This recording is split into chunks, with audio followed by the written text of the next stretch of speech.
Hi guys, hello, welcome to my channel. Today we're going to be doing a fun little casual tag video. Specifically, we're going to be doing the reading taste book tag. The tag was created by these two beautiful people and it just seemed like a lot of fun. I feel like if you've been here a while, you probably know my reading taste, but hopefully this is fun to watch anyway. And if you're new, this is a way to kind of get to know me as a reader, but also feel free to answer any of the questions down below. I love getting to know you guys more. So with that, let's go ahead and jump straight into the first question, which is how do you rate books? I do personally use a star rating system, 1 through 5 stars. And for me personally, I do try to stay within a half to whole star ratio. I very rarely do quarter stars. I just feel like that's making it too complicated. And to kind of break down those star ratings even more. So a 5 star is obviously a book that I absolutely loved. I have no notes. I literally loved everything about it. Which actually, speaking of 5-star reads, I literally just posted a tier ranking all of the 5-star reads that I've read since kind of getting back into reading over the past couple of years basically. And it was really interesting to see even further how those books break down. And then as far as our 4-star ratings, these are ones that I obviously also really liked. These are definitely books that I would recommend. The 3-star ratings are ones that I thought were decent. Those are kind of my middle of the road books. They were good, but they weren't my favorite and I might not recommend them necessarily. And then our 2-star ratings are ones that I didn't like. These are books that just did not work for me, didn't really like much about them, definitely would not recommend. And then as far as 1-star reviews, I actually don't ever give those out because I feel like if I'm gonna give something a 1 star, it's because I literally did not like a single thing about that book. And when it comes to books like that, I just feel like that book was probably not for me. Personally, for me, I read for pleasure, to escape. I just want to have fun with the books that I read. So I'm not a critical reader whatsoever.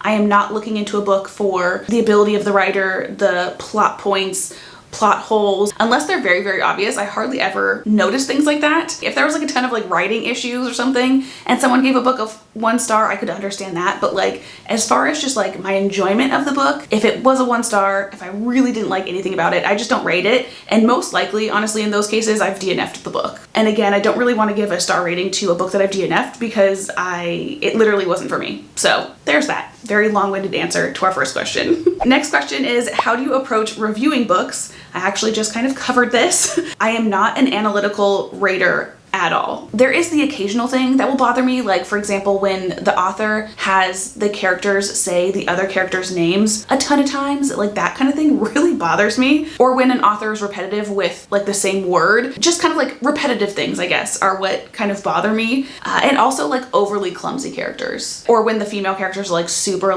damsel in distress, to the max. But aside from those things, I really only rate based on feelings. And even with those things included, none of them are deal breakers necessarily. The only time I DNF'd a book actually because of any of those things was because of the name repeating. I read a paragraph and the 2 characters' names were mentioned 20 times. That is insane. So that's really the only time any kind of analytical things are going on. Otherwise, I can pretty much ignore whatever I have an issue with if the overall plot made me feel good, if I enjoyed it. So yeah, definitely an emotional rater. Question number 3 is, what's the book that made you a reader? And for this in particular, I don't really have a specific book. It's more so of just memories, I guess. My first introduction to reading was actually via my grandma. Whenever I spent weekends with her, she would read to us at night, me and my cousins, and I just always really loved that. And I specifically remember when I was really little, in preschool, standing in front of a bookcase, thinking to myself, I can't wait until I can read these. And I don't know if this sounds bad, but that is the only thing I can really remember kind of actively wanting to learn, in school. Me and school, not to say that I'm stupid or anything, but me and school just did not get along. I learned the best by doing things. And I feel a lot of times the classroom setting is not really conducive to that. If I was in a class where someone was just lecturing the entire time, everything was just going in and out. I need to actually write about something, do a project. I loved when we had to do poster boards, and that's the stuff that I remember the most of, when I had to make something. So anyway, that's totally besides the point. That being said, after I did learn to read and I was kind of picking my own books, I remember reading Goosebumps and Babysitter's Club when I was younger, which graduated into Harry Potter. I think once I started reading Harry Potter, that's where I really started reading. I was definitely one of those kids that was the second the new Harry Potter book was published, I was getting it and reading it within 24 hours. I ate, slept, and breathed those books, which is the same kind of way that I read now. I don't know if this is a question or not. I wrote these questions a long time ago, so I don't really remember what the questions are, but I love to binge a book or a series. That is my preferred way, is just to start a book and not put it down until it's done. Obviously I'm an adult now, so I have like life that I need to live and responsibilities. So I can't necessarily do that all the time, but I will read for hours on end. And then after that, kind of like still in that same like middle school kind of age, I got into adult romances, and I basically continued to only read adult romances into my early 20s. And then just like adulthood got in the way, and I did not read for almost a decade. And a couple of years ago, Colleen Hoover was having a moment. Literally every single person, regardless of like what genre on YouTube they were from, people were talking about Colleen Hoover and how obsessed specifically they were with Ugly Love. And being someone that like used to like love reading, I eventually picked it up, and although I wasn't like that impressed by that book, it definitely like re-triggered my love for reading, and I have been reading every day pretty much ever since. So that is my entire history with reading. Next question is, do you have a genre niche? And like I kind of just mentioned, it was romance for like the longest time, like years. But since kind of like getting back into reading, I did definitely start back up with reading romances, but I very quickly found out about fantasy romances. And I have not looked back ever since. Like I do definitely try to read a little bit of everything, but fantasy romance is definitely like the core, the majority of like what I read. I've also started getting more into sci-fi recently, and I do love the occasional thriller, and I do really like spice. I know that's not like a genre, but I do love a spicy book. Next question is, do you generally prefer character-driven or plot-driven stories? And 1000% hands down, I love a plot-driven book. I think that's why I don't really jive well with lit fic, because those are very like character-based books, and I honestly couldn't care less. For me personally, I don't need like a super fully developed character. I don't need to know their backstory. All I need to know is what's going on now and what they want for the future. A prime example of this actually is Ninth House. Overall, I did enjoy that book, but like the whole first half of it was such a struggle for me, because there were scenes, I remember one specifically where it was like a flashback and she was like talking about like a boot or something like that. And I remember just thinking like, what does this have to do with anything? Like, why do I need to know this? That happened several times while I was reading that book, where I just was like reading and it just felt like I was reading it for no reason. And I understand that it was like supposed to kind of give you an idea of who this character is and why they're like that, but it just, to me, I don't care. I don't care about those things.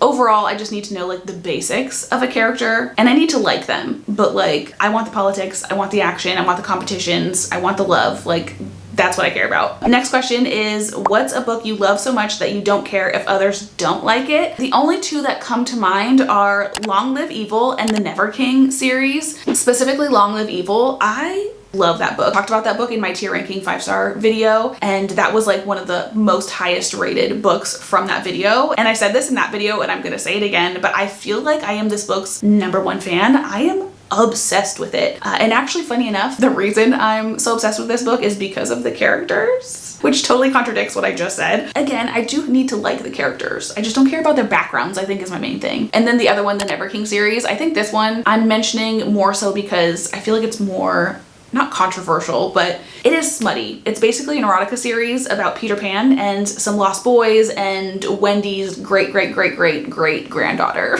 And it is a why choose. All of these people are in relations together. I love it. I love it so much. I'm pretty sure it's my very first why choose that I ever read, and I instantly became obsessed with that trope. But also too, that is like the second most spiciest, smuttiest thing that I ever read. So it's definitely not a book that I would just like loosely recommend to people. Anytime I mention it or someone mentions it to me, I'm always like, I absolutely loved it, but like, just so you know, it's super spicy.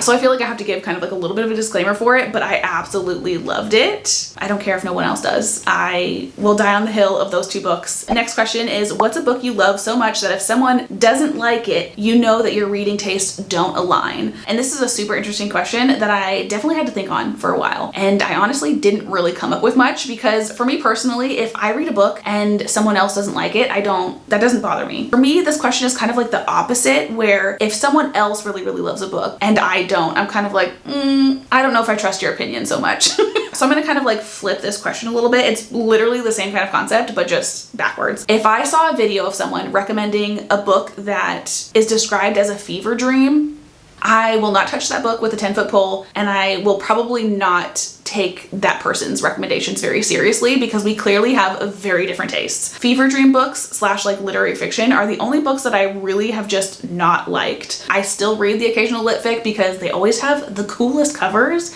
and it's so irritating. Like, I want to like literary fiction, but just so far I really haven't, and specifically the ones that are fever dreamy, I don't like at all. That being said, I do have a few other little like not serious ones that I just thought would be fun to mention. They're statements and opinions and things that like I'll still watch the person's content, but I might be giving them a little bit of a side eye, and I'm going to take their book recommendations with a little grain of salt. You know what I mean? First one is when people say that romantasy is overrated.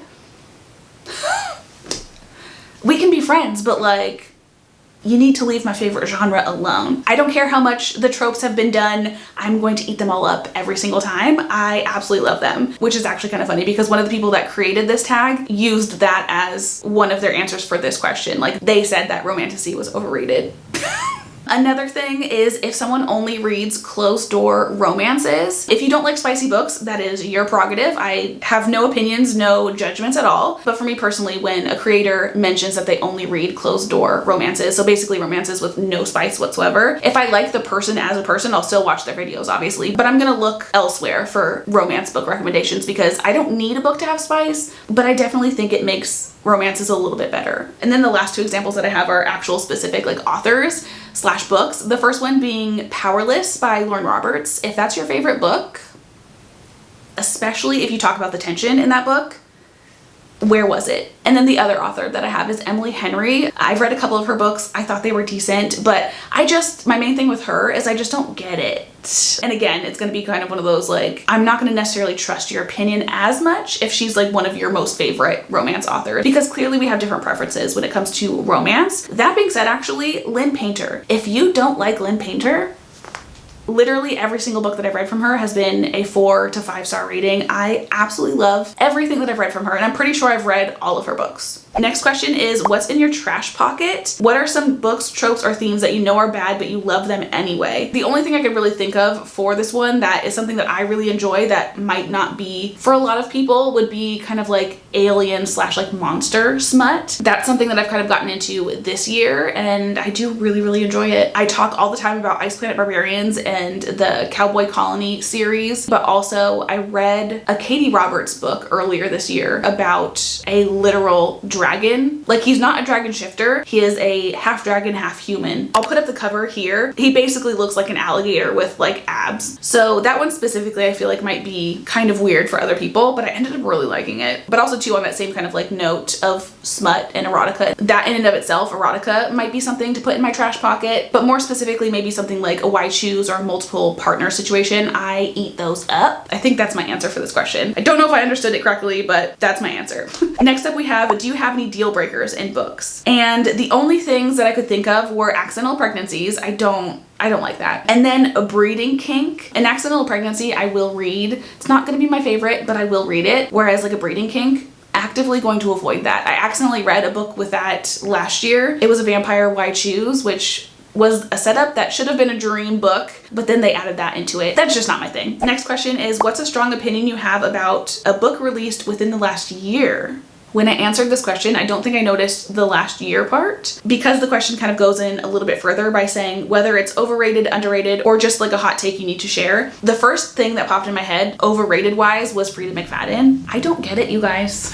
I've read a couple of her books, specifically The Housemaid. So many people talked about that book like it was a life-changing, we'll never see the twist coming type of book, and almost immediately I knew what was going on. I did end up giving the book like 3 stars. I think I did still enjoy it, but it wasn't as crazy as everyone made it out to seem. That being said, I did try another book by her thinking it was maybe just that book. Maybe it was just kind of like the hype that got to me. But yeah, I read another book from her and it was the same thing. Like, it was very predictable to me. I feel like Frida McFadden is very, very overhyped. I didn't really have anything for underrated, except for maybe Long Live Evil. Like, I literally don't ever hear anyone talk about that. I feel like I'm on my own little island just loving that book and no one is there with me.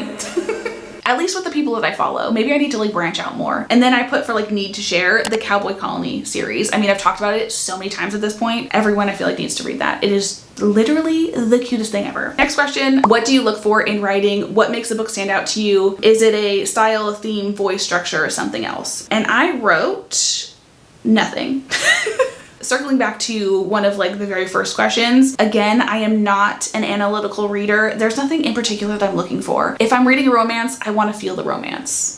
That's pretty much it. I'm just here for a good time. So as long as I'm having a good time, I'm happy. Next question, how do you decide what to read next? For me personally, I am a really big mood reader. I love to do the TBR jar videos every month, but I'm gonna be honest, I'm sure you guys have noticed, I don't really stick to those. In the moment when I'm filming those videos, those are the books that I'm in the mood for, but like my mood could change the next day, later that day. So I really just kind of like pick whatever I'm in the mood for. The next question actually has to do with booktube, which is interesting. So this one says, where do you get inspiration for your booktube content / like what sparks your video ideas, other creators, trends, personal reading experience, etc. For me personally, it's other creators. If I'm watching a video and someone's doing something fun or something different and cool, like this tag for example, I'll write it down on the list and get to it eventually. Next up we have, if you could make any book go viral right now, what would it be? I feel like from other answers that I've given, you probably know what I'm gonna say. Long Live Evil. The plot of that book is fun. The characters are just, I'm obsessed with the characters. I'm obsessed with their relationships with each other. I love like the dialogue is so fun. And it was one of those books where like I had a quarter of the book left and I literally started getting sad because it was gonna be over soon. I did not want that book to end ever. Who are some booktubers with reading tastes similar to yours? Going into this question, I thought I was gonna have so many because I follow tons of people on booktube, which is my main source for book content, but there actually isn't. Most of the people that I follow on booktube, I found out through this question, I follow because I like them as a person, not necessarily because of their book recommendations or their book taste. And I actually think some of you do that for me as well. I get comments every once in a while. It doesn't happen very often, but like every once in a while,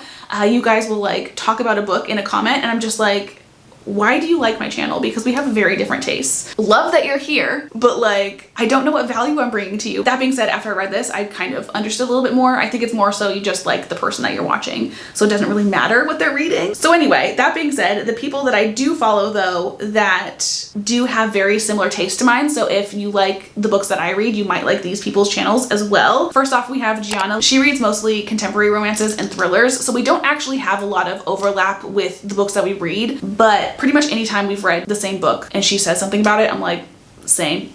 And then other people that do have similar tastes with like the genres that they read and stuff like that are Alexa Ray, Madison Kate, Sarah Caroli, Natalie Lawyer, Poppy, Chocolate Eclair, and then Tiffany. These are all people that, again, I have very similar taste to, but I did also want to shout out some people that I follow that I don't necessarily have the same taste as, but I still love watching their videos. Ellen Catherine, Ashlyn Kaylee, Katie is reading, Kalila, Kara, Shaughnessy, and Lauren Louise, aka Big Book Lady. She specifically is someone that we have polar opposite taste in books, but I just like her as a person, so I watch her videos and her videos are always very aesthetic. So both of those lists combined are people that like pretty much no matter what they post, I'm gonna watch it. Like I really love their videos. And with that, those are all of the questions for this tag. I hope you guys enjoyed it. Again, if you want to answer any of these in the comments, totally do so. We can chat about our likes and dislikes and our reading tastes and things. You guys have / have had the most amazing of days, and I will hopefully see you in my next one. Bye.